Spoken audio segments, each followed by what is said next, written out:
Welcome to Inspire Campfire, a podcast where ordinary people tell their stories of extraordinary adventure.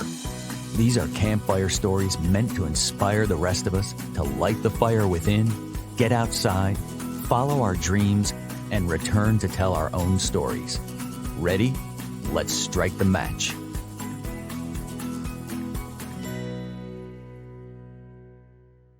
Welcome to the show. I'm your host, Scott Wurzbacher, and today we're going to hear the story of a small town boy who came to believe that all things are possible and set out on a life journey to prove it. This is a story about listening to the inner fire, seeking out guidance along the way, and trusting in one's own abilities to achieve what others consider impossible. Justin Rosales is here with us today from Charlotte, North Carolina. He is a strategist at Elevation Church, a Christian entrepreneur, and co-author of the book Becoming the Iceman, which he wrote with the one and only Wim Hof. Justin's story of adventure has taken him to many far-off places, with Wim as his guide, where he tested his own limits and pushed past boundaries. It's a story about really getting to know yourself through adversity and the discovery that we're all capable of so much more than we ever thought possible. Justin, welcome to the campfire. Thanks for having me, Scott. I'm excited. I'm grateful. Man, I am so excited about this. And I think I want to just jump right into this book that you got to write with Wim Hof. How awesome. As soon as our good friend Lizette introduced us, I immediately bought a copy of the book and just devoured it. And I was just like, I just couldn't get enough of it. It was so good. And I just wonder if for listeners, you could tell us about this book, Becoming the Iceman. Yeah, sure. So Becoming the Iceman is a story. It's half of it is written by Wim and half of it is written by me. Wim's half of the book is his journey from when he was a kid all the way to his adulthood, and telling the story of how he became known as the Iceman. All of his journeys from running a half marathon barefoot in the snow in the polar circle, being in a tub full of ice up to his neck, some of the research that they've done medically on his body to be able to figure out like how he's able to do what he could do. And so that's his life's journey in there. My half of the book is how I was able to study with Wim and over the course of a year to 2 years, learn how to do what he could do I was at a college at a time. So he was like in the Netherlands and Poland doing all this training. And I was trying to figure out, how do I do this in America in a college dorm and try to practically learn some exercises too. So my half of the book was my journey, taking what he did and kind of like synthesizing it so that it make it my own, that anybody else could do the same thing. So the book together is a collaboration to show how anybody could push past perceived limits to do what seems impossible. And so the last chapter of the book here, we both go to Finland, and he does a 10K barefoot through the snow, attempting for the fastest time with Guinness World Record, and I do a 5K barefoot through the snow for the fastest time. And it was kind of like the culmination of everything together, trying to achieve, felt like the impossible. So good. And I remember I read the book before you and I had our initial conversation, and I was like, I had just read the part about the 5K and you getting a record for the fastest 5K running barefoot in the snow. And I was so excited because I just read that the day that we spoke. And so it was all fired up. Congratulations on the record. Thank you. Thank you. I do have to say, it says it at the end of the book, but it's an unofficial record because we lost the video footage in Finland. But for us, it was like incredible. And since then, so many other people have attempted the same record. And so for us, it was like, let's just show that it's possible. And then other people continue to do the same. It's amazing. So the book is called Becoming the Iceman. Wim Hof is known as the Iceman. Yes. But in this book, he's not the only one that becomes the Iceman. It's true. Yeah. Yeah. Yeah. I try to follow in his footsteps, his cold, frozen footsteps. Yeah. But I think that's the cool thing about him is that he is, in what he's doing, he's very outspoken about the fact that this isn't something that this isn't a special gift that he has. That's right. That's right. Yeah. I than wonder if you could anybody else talk about that. Yeah, for sure. So quick backstory. So when Yeah. I was a kid, I heard this. I don't know. My mom told me this thing. She may have heard it on the radio, but that there was somebody that was traveling in a train car, and temperature there was like 60 degrees. But when Mhm. they got out, they found that this person had frozen to death, and they were trying to figure out how did this person freeze to death in 60-degree temperature. It's not Right. freezing. You shouldn't be getting hypothermia. And so some people deduced that it was they like psychologically thought it was colder, and so their body temperature dropped. And I thought, oh, that's interesting. If you could freeze yourself thinking it was colder than you thought, can you keep yourself warm? And so that kind of like planted in my mind as a kid. And then fast forward to the future, I see Wim Hof on the Discovery Channel, and they are framing him as a mutant that nobody else can do what he can do. Mm. And as I was watching this video, I'm like, I don't know. Like as a kid, I thought this could be possible. And so it started this whole journey of trying to figure out what that could look like, and conversations with him and connecting with him. He was just really just trying to show anybody can do this. You just need the decision, the willingness, the mindset to be able to go into the uncomfortable, to seek discomfort, to step into the unknown, and show that there's more that's possible if we're willing to actually continue to take consistent steps forward in belief. So Yeah. it's been interesting. I remember you talking about that story of the man that froze to death in 60 degrees in the early Mhm. part of the book, and I did pick up on that. That's very cool because, like, how old were you when I mean, that was, like, way before what that you even knew who Wim Hof was. Oh yeah, I don't know, maybe 10. I was really young. Yeah, I was but still a that's kid something that stuck with you. for sure. So, like, Yes. hearing about Wim Hof, like, immediately kind of grabbed you, and that story that had kind of stuck with you since you were 10 years old. Yeah. Yeah. I know that you and I had talked previously about the trigger, because the first iteration of the book didn't have a lot of the context of why I was doing what I was doing, and I Yeah. put it back in this version. But I don't know if you want to go there if you right now, or you want to talk about it Co later, Come but on, let's go. okay. Today is Friday for you and I mean, Yeah. this is a great day for a conversation. Let's just go. Sure. So the book that you read, I believe, is the 10-year anniversary of the dish. Yeah, It's the 10-year anniversary edition of the book. yeah, And so in the first iteration of the book, I'm like, okay, I just want to be able to help this reach as many people as possible. Both women and I did. And so knowing that it would go all over the world, I kind of cut out a lot of stuff that was like my personal beliefs, my what was really driving me, because I just wanted to give people the facts.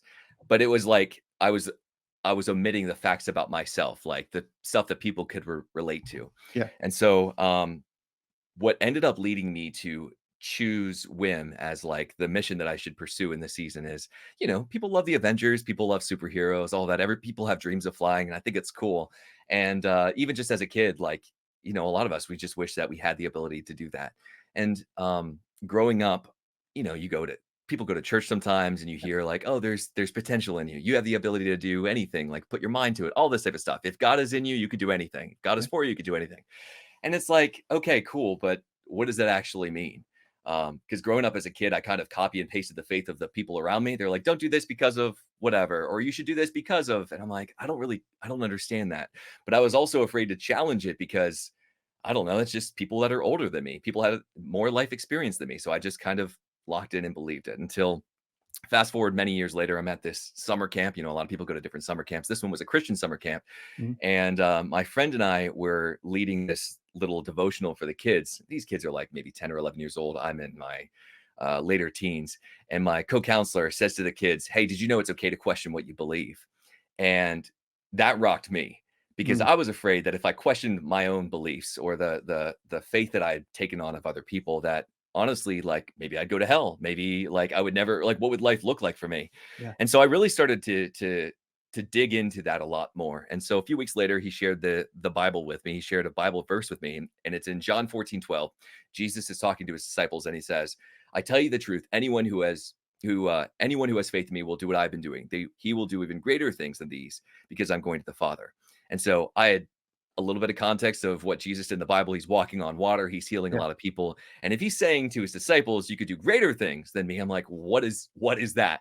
And so like I wanted to start to put the Bible to the test, whether or not it was like the actual context of what he was saying. It's like, all right, well, let me just try to test this. And so I started looking for an opportunity to do something that was impossible or greater than what the normal person could do.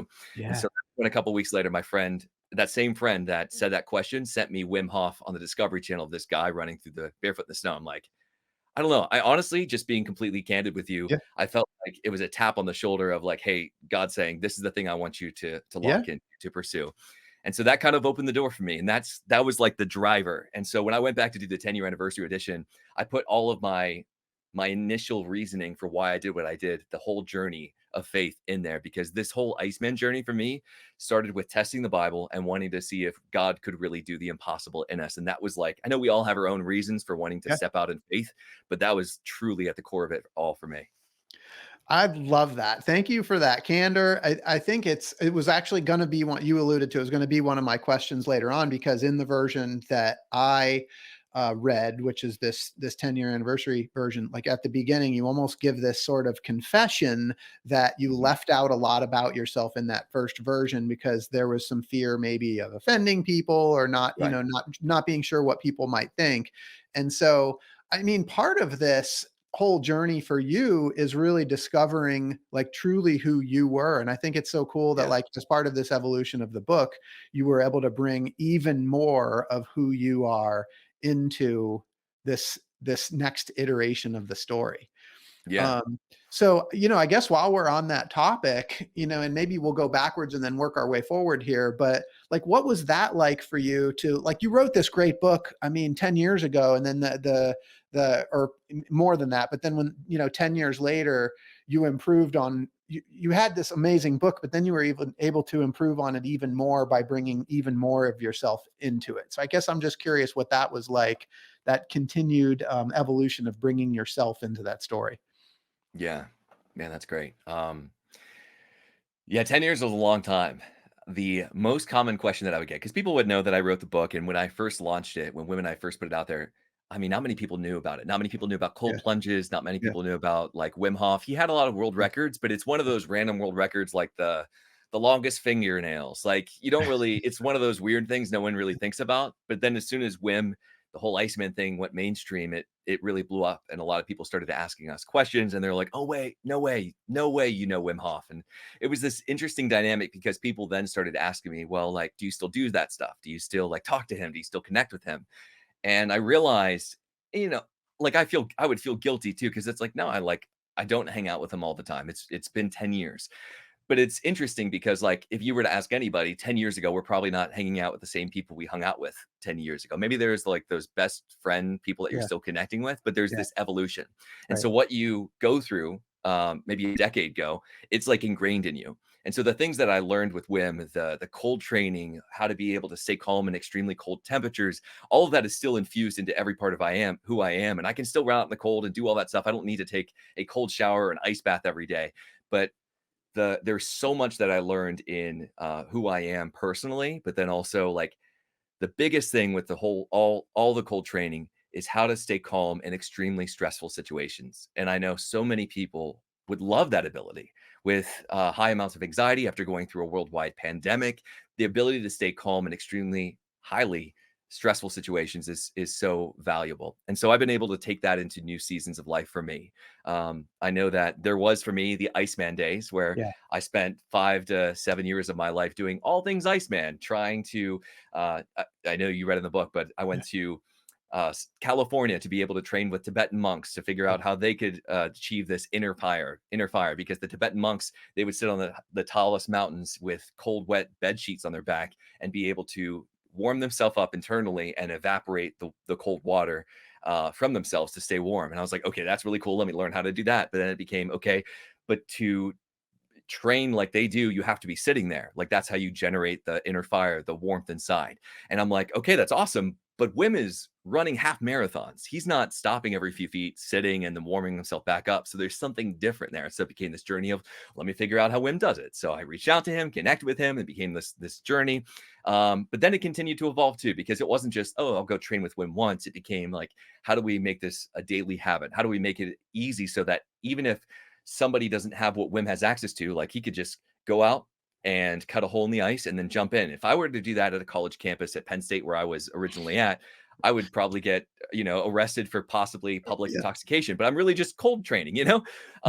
But now it's much more acceptable. So it became this journey of like evolving and trying to stack the experiences I had in the past to figure out my way forward. Like, what can I do with what I have? And so as we go through the whole Iceman journey, it became, okay, let's publish the book. And now let's go talk to people. Let's jump on podcasts. Let's continue this journey. What is the next steps after that? And so Wim's life started to go in a different direction. My life became, okay, I published a book. What is next? I'm still teaching people how to do this. I'm still talking to people about it, but what is next for me? And so I would say you talked about like what has happened after that. Um, it became for me, I would say, like the elevation day. So my faith started to kind of, okay, God can do this crazy impossible thing through me. I want to help other people figure out how to do that for themselves too. What does it look like if somebody else with a similar passion in medicine, like Mm. if they could figure out how to be able to tap into that and do the impossible, could they help cure cancer? Could they help people in a way that no one would even think previously possible? So it, like, I got super excited about that type of stuff. And so for me, when I call it the elevation days, it was really like, okay, let me lock onto this concept of faith and figure out what is next. What happens when we believe God for the impossible? And so the church that I'm a part of now, Elevation Church, was started Yep. by a couple, Pastor Stephen and Holly Furtick. Yep. And the first book that he wrote was called Sun Stand Still, which is all about audacious faith. And it blew my mind because it was a very similar passion. Like, what if you believe God for the impossible? What if you believe that you can do the impossible if God is within and in you and working through you? And it's like, I'm like, I resonate with this. Let me lock into this and see what's next. And so it began this journey of me trying to figure out, how do I live that out? I'll take the season from the Iceman stuff and kind of apply it to there. So there's like a lot of things that happened in that season over the last several years that made me say, okay, I think I need to go back into the original version of the book Yeah. and put like everything that I've learned this 7 years of that 7 years of season back into the book so that it can really help other people figure out like, okay, maybe I don't have access to somebody like Wim. Um, how do I figure out what my next step is? Like when you are faced with challenges or like the doors seem to be shutting, how do I still take a step forward? Is it a sign? Is it not a sign? What should I do when everybody is telling me I shouldn't do this? I can't do this. How do you continue to take that step forward? And I feel like that's what I was able to bring back into the book that wasn't there before for me personally. I love that so much. It's such a great evolution, and you and I did talk early on about sort of these three distinct phases that have kind of made up your life's journey and all of this so far. And I want to hit on those. There's two things that you said that Sure. I just want to dive in on because just for people listening, you said a lot of this with Wim. You learned how to stay calm in stressful situations. Yeah. And I just wonder if, like, from a process standpoint, however you want to talk about it, but I just, for people's context, can you talk about how this cold exposure and this breath work helps somebody to stay calm under stress? Like, can you help connect the dots and how that happens? Yeah. Let me do very practically first. So there's a part of the book where when Wim and I were originally connecting, it was through email. And so he would try to teach me how to do these things, like go put your hand on a cold rock and keep it there until you can't anymore, or go for a cold run in the snow barefoot. And so, okay, I'll do that. And I did that one time. And there's a story in here where I almost got frostbite from just listening to that. And so it's like figuring out, how do I do that in a way that is safe, that makes sense? Because I almost shut the door on myself Yeah. completely and said, I'm never going to do this again. And so I had to build up this gauge or like this own tolerance or understanding of what to expect, what was my threshold, get close to that Yeah. close to Yeah. that threshold, take a Yeah. step back when I needed to move forward. So for me, practically, I needed to figure out how to stay calm in extremely stressful situations in the cold first. And so what I learned was that when you go into the cold, there is, and this is just me tracking it for myself Yeah. because Wim wasn't sharing this with me, but when you first go into the cold, there is this high, um, there's this loud talk in your head that says you immediately go out. So let's say you step into a cold shower, you're Yeah. freaking out, you're Yeah. hyperventilating, I can't breathe, and you Yeah. feel like you want to get out. Everything in your body saying, get out. So that's like, you could call it like stage one, Yeah. where it's just kind of like the immense shock and you want to get out of it as quickly as possible. If you stay calm, and a lot of people just don't push past that, but if you stay calm and try to relax, you can get to stage two, where that cold shock wears off, your body starts to relax, you don't feel as much panic, and you're like, oh, I can do this. So stage one to stage two is like one of the most, I would say, important things for people to realize, not just in the cold, but in life. Like, okay, yeah, there's the initial shock, but a lot of people will normally just go in the other direction. But if you're willing to figure out, like, and make a decision, I'm going to stay in this, you can get past to the next level. And so that's what I learned in stage two. You can stay calm. Then there's stage three, where you start to get like this tingling feeling in your toes, your fingers, and there's this sense of intuition that it's like, okay, I think it's time to get out. Then there's stage 4 where like the tingling sensation starts to Mhm. go away. You don't feel it anymore. That's when it's like, okay, on the verge of hypothermia, on the verge of frostbite. And that's when I realized, okay, this is dangerous. It's time for me to get out. And so I learned this in myself after multiple iterations of putting myself in the cold. And I learned that each time I was able to kind of like get past the panic stage quicker, going to stage 1 to stage 2, but then also stay in like the calm state even longer. So it's more of like, if you're training for a marathon, it's not just jump in and figure out how to do it in your mind. It's like, I need to be able to train for it throughout time and repeated exposure and consistency, but also have the mental state to say, I can do this, I can push into it. But it has to be like that continual decision of, I'm going to choose to be here and continue to move forward in a way that's safe and makes sense for me, and not just throwing out everything else out the window. But yeah, does that make sense? It makes 100% sense. And so we've had another guest on the show, Frank Wiseman, who did a Wim Hof experience in Poland. And he came on and talked really more about the health benefits of cold exposure and some of the things that happen internally in your body, more from like a physical wellness standpoint. And I Yeah. just find it so interesting because his story is so very different, with that focus on sort of health and wellness. And your story is more about like the mental side of it. And so because of both of you, I have been doing ice baths and I've been doing cold showers. And I know, like, for me personally, like, I know exactly what you're talking about. As you get into the cold shower, your mind just goes off, like, just, oh my, Hmm. I can't do this. No way. It's freezing. I'm getting out. And I think the thing is, when you start to recognize that, like, those thoughts are almost a physiological response. And when you begin to Yes. expect them, like, I'm going to get in this cold shower and my mind is going to tell me you can't do this. And so Right. it's almost like that, that expectation that it's coming. And so you have to overcome it. And Yes. so it really is amazing. Like, I'm a huge fan, and it's like, and I guess I'd ask you, because like for me, it's only been a couple of weeks, but Yeah. it hasn't gotten any easier. Every single time you get into that cold shower, it's horrible. Every Mm. time. It doesn't get easier. Yeah. But it gets easier the longer that you're in it. Yes, yes, yes, because you know what to expect when you're gonna go in the cold shower. Yeah. But like you said, it is easier the longer that you're in it. But there is a way. So like a cold shower in itself, running Yeah. cold water strips all the heat from you. If you're like, let's say, one of the exercises I have in the book, it's like get this giant bucket, Yeah. fill it with ice, put water in it, and then maybe some salt because it could drop the surface. You could drop the temperature of the water quicker. Got it. So if you were to time yourself, like figure out what the temperature is and time yourself, put your hand in, you would have the initial shock, it'll go away. You're like, okay, that was stage 1 to stage 2. So lock how long it took you to be in stage 1. Going into stage 2 and like start to like take the time on those things. Then even if you wait like 10 minutes, do it again, that time would go significantly faster to go from stage 1 to stage 2, and you can stay in even longer. Not to a Mm. point of hurting yourself, but you'll just realize like, "Oh, I feel good. This Yeah. is fine. Like I can actually do a lot more." So you get one of the things I love about the cold is you can train yourself to deal with it better and Yeah. more quickly and see very quick results. It's really amazing. Okay, so the second thing that you brought up was, and this was really more just a thought, but it seemed like, in a lot of what you're doing, you're taking like these things that you've heard, and I might even say, like, in certain ways, some of these things are like story or myth or something that that you're trying to like prove. Like, I mean, you talked about like, I want to prove some of these things that are happening in the Bible, or some of these other Yeah. stories, or these things that this guy, the Iceman, has done, or this guy that froze himself in above freezing temperature. Like, these are stories, but can I see if they're real? And I guess I'm just wondering, like, if for you, was there an underlying sort of skepticism that said, I mean, I guess, was there a skepticism that said, like, I don't know how I feel about this. Like, let's see what's behind this. Yes, throughout the whole Iceman journey, and there's so many different things that Yeah. happened.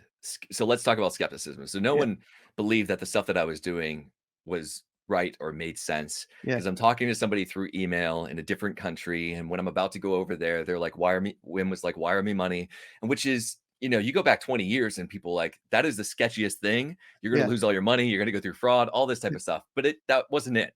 That wasn't it. So even just the first time that I went to go fly to be with Wim, I was flying to Amsterdam and we were going to go to Poland, right?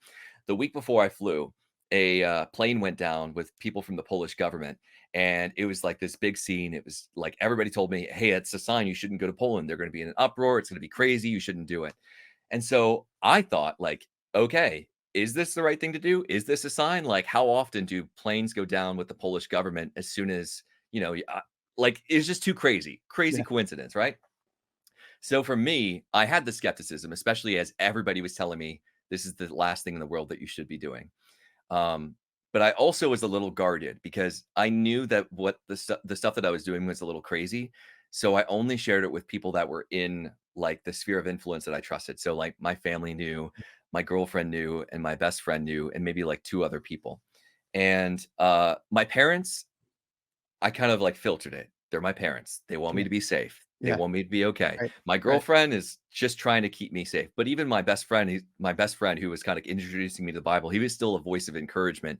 And I honestly just went to God too. I was like, look, if you can do anything, shut this down so that I don't go. Like, I'm just going to continue to move forward and trust that you're going to be there. And if you don't want me there, I know that if you could allegedly make the sun stand still in the sky, you can, I don't know, tear up a plane ticket or Yeah. maybe making my plane not go off. So Yeah. I just continued to move forward until it was a definite no. And so I didn't get the no. So let me fast forward to when I'm like, not that trip, but another trip. I am climbing up the mountains in the Spanish Pyrenees with Wim Hof. At that time, this was going to be the final chapter of the book. We were supposed to climb Mount Blanc, which I believe is on the border of France and Italy. Uh-huh. And as I am flying over there in summer, there is this avalanche that kills all these people. And so the path to climb Mount Blanc is no longer there because it killed all these people. And so women and I were going to go up in sandals and shorts, no shirt, and then that plan went to we were Mhm. just no longer an option. Right. So instead, at the time where I didn't have like a cell phone with access to internet or ability to text, Wim and I go to Spain instead of Italy and France. And so my parents, my family have no idea where I am. I'm in a completely different country in a different place that I said I was going to be. And now Wim and I are climbing up the Spanish Pyrenees. It was a mountain called Monte Perdido. And there was this place there where you're like, it's like climbing up a football field's length on solid rock, both vertically, but then like horizontally too. And there's like this giant, it's not giant. How big would I say it is? It's probably like this sticking out of the wall, and you have to hold on to it and grip. And there's like a 6,000 foot fall, right? And there is no like we didn't bring all these harnesses and stuff to Yeah. keep us safe. So I'm literally holding on to the edge of a mountain, climbing up these poles. I'm not a rock climber. Again, small town kid. Yet Yeah. I'm Yeah. climbing up this thing with no, and I'm sweating. I have like this backpack on, and I'm like, okay, I am going to die. So the entire time I am praying. I'm like, God, maybe I was wrong. Maybe all of this is wrong, but please keep me alive. If this is what you want me to do, you Yeah. brought me this far. I'm just trying to trust you. Just don't let me die. And so literally it felt like every step on that mountain to get to the top so that we could be in snow and just be able to like do something that was crazy that I never thought would be able to do before. Like, God, just help me get through this. So there was a lot of skepticism, especially looking down at my death, like potential Mm. death. But we got up there, and it was at the top of the mountain for the first time where I actually presented the idea to Wim of, let's write this book together. Let's show other people that they could do the same thing. Let's show that they could push past perceived limits and achieve the impossible that's inside them too. And I don't think that if I ever challenged what everybody else said and kind of listened to what I felt like was happening to me internally, that I would have ever gotten to where I am today, or even just to be able to write this book, you know? I do, and one of the things that I heard you say earlier that this was a quote. You talked about how previously you said copy and pasted your faith, or you Yeah. copy and pasted other people's faith, and then Yeah. someone gave you permission to question your own beliefs. And I Yes. thought that was super cool. In fact, I wonder because I'm going to regret if I don't get a chance to come back. One of the things from the book was like in your early days you talked about being a kid that kind of didn't fit in, and then Mhm. you started going to this church and you met people that gave you encouragement, and they told Yeah. you, hey, if you lean into your gifts, then you can really be kind of the best version of yourself, or be the best that you're capable of. And Yes. so this led you to ask the question, well, what are my gifts? And then it Mhm. seems like you kind of went through this phase where you started asking questions like, who am I? What are my gifts? I wonder if you could talk about that process, if you remember that. Yeah. I mean, as a kid, my wife and I were just talking about this yesterday. It's like, as a kid, she's like, "How come we don't really ever get invited to stuff as a couple?" And I'm like, "Honestly, my entire life it's been like that. I've just been different, where I don't necessarily get invited to birthday parties to go hang out with certain people, but people always trusted me personally, like that Mhm. they could talk to me." And I realized I was like, "Why can't I be like everybody else?" But there was just something that was unique about me that people were like, you can help people stay calm. You're very peaceful. You're a great listener." And I just kind of pushed back against that as a kid because I always just wanted to be the popular guy that was, great and always invited to everything. And so I heard this, I don't know if it was a quote, but somebody had said within the last year to me, if you want to figure out like what your superpower is, what your secret uh, superpower is, start to listen to the voices around you of what people are encouraging you about. So people have told me, Justin, you should start a podcast. Justin, you should read audiobooks. There's something about your voice. Like people just like to listen to you, all these things. I'm like, I agree what? with that one, by the way. Well, I appreciate the opportunity to be on this podcast. But it's that's one of the things I started to lock into. So I got to do some more voiceovers. But also people were like, Justin, you seem to have the ability to not take no as your final answer. Like you're resilient, you're persistent, not stubborn, but like kind of always optimistic. Like you always my dad said I should be a lawyer when I was a kid, and I'm like, I don't really want to argue for a living. But then I realized I had the ability to kind of outthink situations. So the more impossible a scenario seemed, the more I felt like there's something here for me. Yeah. Like, I don't know what it was, but there was something inside of me that always felt like I needed to challenge it and that Mhm. I could always find a way to achieve it, and to figure it out. So I would lock into things, man, for hours. Let me give you an example of even in my Yeah. adult life. I told you there's the Iceman days and then Yep. there's the elevation days. For me, I was trying to figure out how to move our family from Pennsylvania to Charlotte, which is the church that I was a part of. Yep. And I had heard that there was, Jesus in the Bible, he fasted for 40 days and 40 nights. And then I'm like, okay, that was cool. Jesus, great. It's Jesus. But then I heard that the pastor of this church in a book that he wrote had also fasted for 40 days. And I'm like, oh, so we could do that too. Not that it inspired me to do it, but it also created like, oh, if somebody else could do it, maybe I Yeah. could do it too. Which Yeah. again, Iceman stuff. If the Wim Hof could do it, maybe I could do it too. Yeah. So I'm like, all right, well, let me see if that will increase my faith. Let me see if that'll increase my dependency on God. And maybe God will show me the door that I'm supposed to take next. Yeah. So I started on this journey I was only going to do it for like 3 days, but it turned into 42 days of me reading. Like I was listening to the Bible at the time, but then also fasting. So I didn't eat food. It was a juice fast. So I did only liquid juice for 42 days and 42 nights. And in that time, listened to the entire Bible. But Wow. for me, it was like, I am so I so much believe that God can do the impossible in my life and in the people around me. I saw it in the Iceman days. And if I could do that, if God let me do that in the Iceman days, I feel like he can help me figure out a way to get to the city that I feel like every door is shutting. So let me lock in. Let me show my dependence and that I trust in him by fasting. So those 42 days were rough, but it was another one of those things. It's like, I'm willing to do whatever to see the impossible happen in my life, but not just for me. Because, okay, for me, whatever, but I really want other people to know that they could do the impossible too. That's really the thing that I'm locking into because the Iceman stuff, yes, it's cool. But again, I'm not doing this daily. I wanted to do it so I could show other people that they could do the same too. The fasting thing, it's like, okay, I'm going to do it. But also, I know that people will shut down if they hear no one time, or if they show up and the doors are locked, or if they come after hours. Like, I want to help people realize that they can have a resilience and consistency. Sorry, I'm getting really excited about this. I'm loving it. I'm just drinking it in. Yeah. But that's the thing. It's like it was annoying in the beginning, but I felt like I was able to like people perceived it as annoying. Like Justin won't give up. But I felt like God was able to take like that raw thing as I started to lean in and question and ask people like and people that were going through trauma, I was able to just be present and listen Yeah. and help steer them in another direction.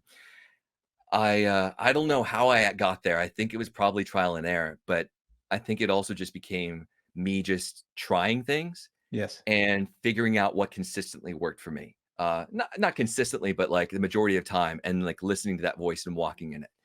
I still copy and pasted. I still made a lot of mistakes, but it wasn't until where I felt like I could truly question my beliefs and build a new foundation and kind of lock into that. Because when that point happened, that's when Iceman days took off. That's when everything took off for me for the rest of my life. Is when I realized that I could let go of everything that I've been told from everybody else and start to figure it out by myself, dig into the Bible, but then also have my own journey of faith through, walking with Wim Hof. So yeah, so thank you for that. So I had just heard you talk about letting go of what other people were telling you, essentially that you should be doing. You should be thinking this copy and paste of faith. I also heard you say listening to your own voice, like Yeah. this inner voice, and we talked about that early on, this inner voice, and I think it sounds like for you, like letting go and listening to the voice were kind of like the more you let go, the more you were able to listen to the inner voice. Yes. Is that Yeah, fair? definitely. Yeah. Definitely. So one of the things I wanted to ask you about, again, I think this was before you met Wim, and it's related to this inner voice. In this case, it's the inner fire.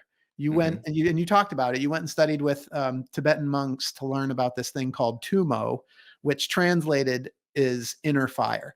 And Yeah. I guess one of the reasons why I love that so much is we're Inspire Campfire. Hmm. We're all about listening to that voice inside that calls us to adventure, listening to that inner fire. So Yeah. I would love to hear about like that experience and anything you gleaned from Tumo, from about the inner fire that listeners of this podcast would enjoy. Yeah. So when I came across Inner Fire, it was studying the Tibetan monks. And at the time, they didn't really train anybody in the United States. And so it became this journey of figuring out how I could talk to a Tibetan monk. And there Yeah. was this one stray Tibetan monk that was flying out to California. I saved up my money as a dishwasher at Penn State and booked my first flight. Like, I've never flown anywhere by myself. So me going from Pennsylvania to Cali was like, what is happening right now? But I went. And so as I was at this like 2-3 day seminar with this Tibetan monk that was training several people, he was talking about Buddhism. He was talking about like this is kind of like where it's been rooted. This is technically how you do the practice. And a lot of it was kind of infused with like his own beliefs or also like the Buddhist beliefs. And as I was digging into it, even as like a learning Christian, I had to take what he was saying and figure out how it applied to me personally. I didn't necessarily want to compromise the beliefs that I was now building up foundationally, but I Yeah. wanted to see objectively if what he was saying could actually still happen in me if I figured out a way to apply it to myself. And so I did. So like one of the pieces was like you need to believe from Buddhism, you need to believe that you're kind of transcending into like this woman spirit. And I'm like, I don't necessarily believe that. But there was like certain exercises you did while sitting there and like holding your breath and moving it around in your stomach and like arm exercises. I was like, let me try that. And so I did that. And I was also kind of like praying internally. I'm like, I don't know what I'm doing right now. I'm like, Callie, God, if you're real, just kind of like help me see what's going on here. What am I Yeah. supposed to do next? And so by the end of this exercise, like the temperature in the room was like 50 degrees Fahrenheit. I felt like it was 80 at the end of it. Like I was sweating, my shirt was soaked, all that. So like it worked. It worked. So I was able to take what somebody else was saying, apply it to myself and figure out how it could work within the framework of my understanding and I was able to achieve the inner fire. At the end of the story I told you, I was like, "Great. It works if you're sitting down. That doesn't necessarily apply to the overall goal and vision of what I wanted to do with what Wim Hof was doing, but it was a step. It was like, okay, like I could take what somebody else is teaching and figure it out how it can work for me. Does that make sense? It does. It does. So Justin, for you, how do you experience that inner voice? It's a good question. Today, Sure. yeah. So for me, and I'm just gonna be just continue to be as authentic and honest as I Let's go. can. For me, I feel like it's more of the Holy Spirit, Yeah. because let me go all the way back to Justin in the Iceman days. There would be this idea of like the next thing that I should do, and the pastor that I'm a part of, or the pastor that had kind of like helped inspire me throughout these last years, he had said like if you don't know what to do, go back to the last thing that God told you to do. And so for me, the Iceman thing, right? In those days, that's what I locked onto. I'm like, okay, I don't know what to do next. Yes, I got to finish my college classes. Yes, I need to be able to figure out how to pay my loans. But the thing that was outside of that, that felt so unique that I needed to lock into, the Iceman thing, I just felt I needed to continue to move forward. Now, sometimes it was as simple as, gosh, sometimes it was as simple as just book the plane ticket or just go and work, be a dishwasher and get the money so that I can pay for the plane ticket when the opportunity comes. And so it was like just the simple things that sometimes didn't even make sense. Let me give an example of what that looks like today. Uh, so we are in this season. I would call it, my wife and I are like in the giving season days, Phase 3. where phase three, Yeah. there is the Iceman days, then there was the elevation days where my wife and I felt called to be a part of Yeah. this church and moving our family here. And then now we feel that the mission that my wife and I want to lock into, that we've committed to locking into, is figuring out a way to be able to live off of 10% and giving away 90% of our income. And so this has been a journey for us over the last 10 years to be able to get to this point. Every year we feel challenged and encouraged to increase in our giving to our local church. And we continue to do that. But also, as you continue to give, as you continue to sacrifice, that also means that you have less to live on, obviously, but also you need to find new ways to think, new ways to be able to live off of a budget.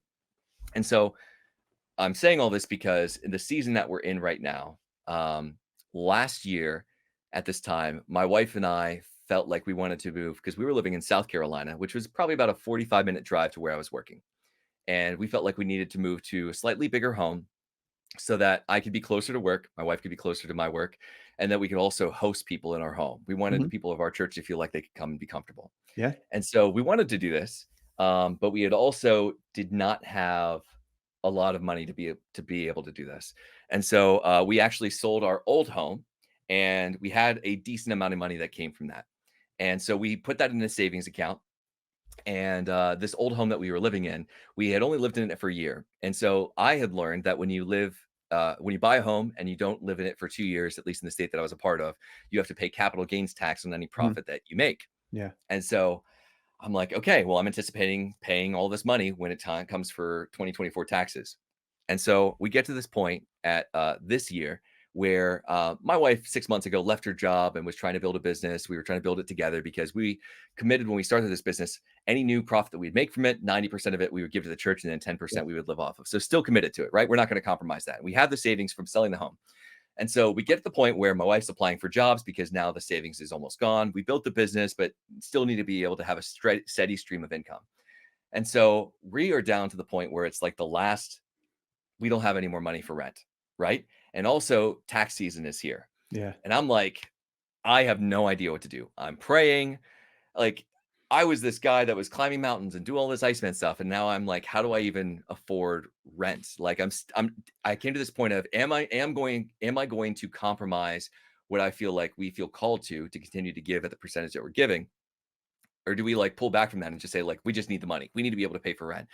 So my wife and I made the decision, we're not going to compromise the percentage that we're giving right now. We still feel called to do that. And so what ended up happening was the voice.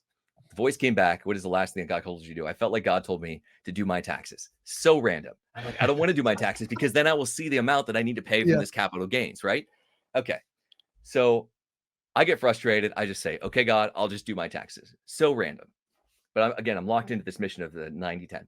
So I do my taxes. About 2 weeks later, I get this email from our tax guy, and he's missing the capital gains thing. And I'm like, okay, well, I go back to him. I'm like, hey, you're missing capital gains in my taxes. Can you tell me what's going on?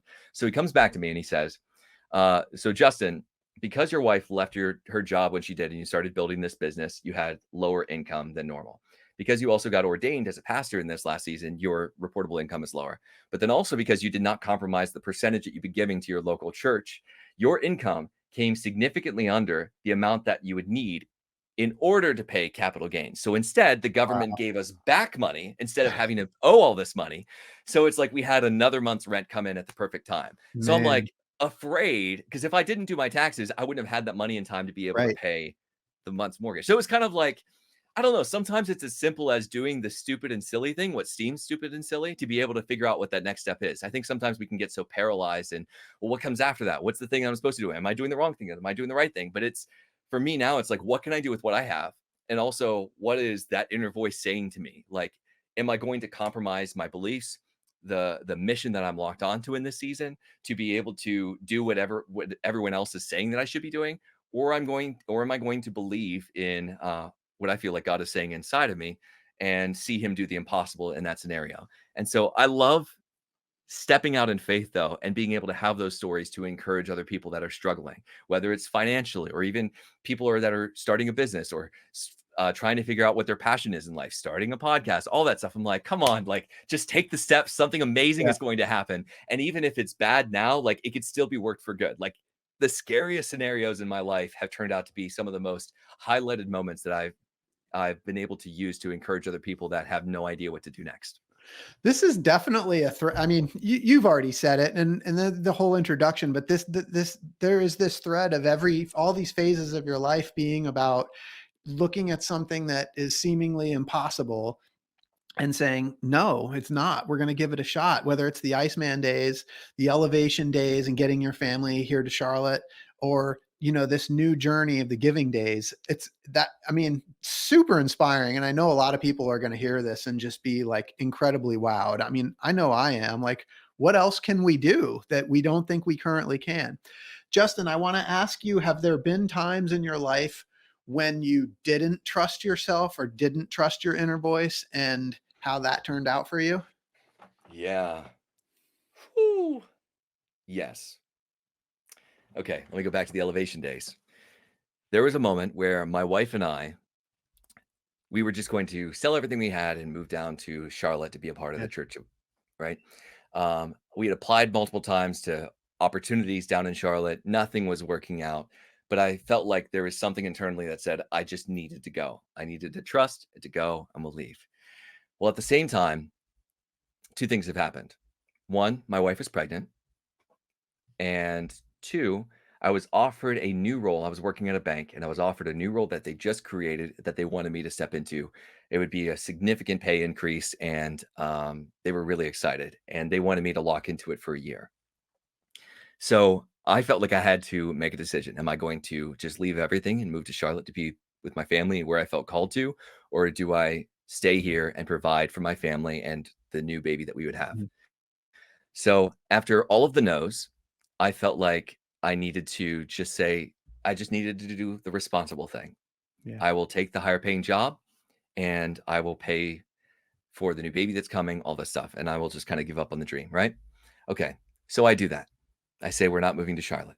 I take the job, I step into it. And that first week, we lost the baby. We had a miscarriage. And it was very traumatizing for my wife, for myself. And I felt like I had directly tied my decision to us losing the baby. Like, uh, I was very disappointed. I was sad. I was crushed. And I felt like I had like wronged God. But I learned that I was wrong. Like it wasn't tied to it. Because this is not me saying that if people don't listen to God, that's what happened. That is not what Yeah. happened at all. But it my our pastor had preached a message that weekend called how to deal with disappointment. That sometimes we'll blame other people, we'll blame the scenario, we'll blame our decisions, but sometimes we need to dig down to the root of it all to figure out what we can actually do with our circumstances and our situation, because we'll experience some type of trauma, we'll make a decision and feel like, well, it was never meant to be, and we will give up. But what ended up happening after heard that message, my wife and I still felt called to be a part of the church because it was the only place that gave us healing. Yeah. And so we started driving from Pennsylvania to Charlotte on the weekends. It was about a 9-hour drive so that we could attend church, but then also pour into other people and encourage other people.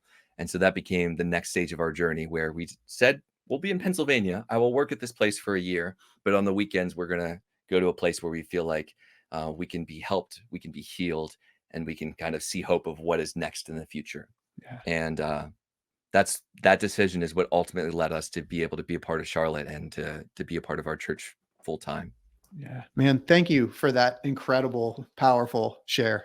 That was amazing. Really appreciate that, the vulnerability. I mean, I Thanks. think it just comes back to this idea that all things are possible. And I'm just curious for people listening,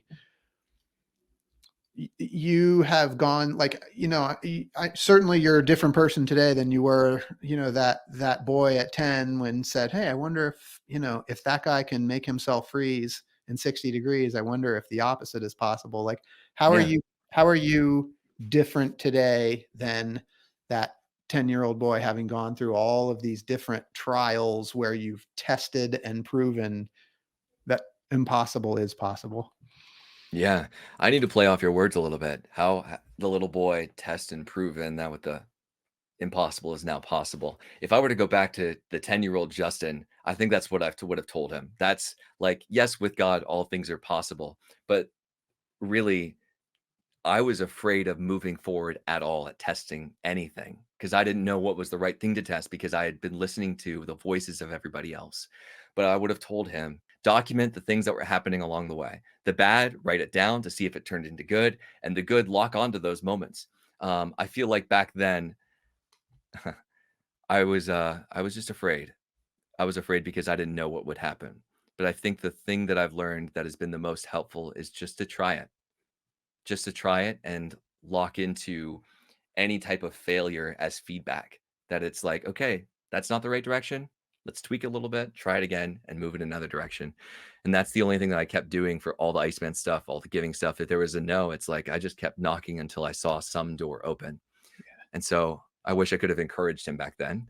Um, but I feel like I am in a lot healthier space than 10-year-old Justin.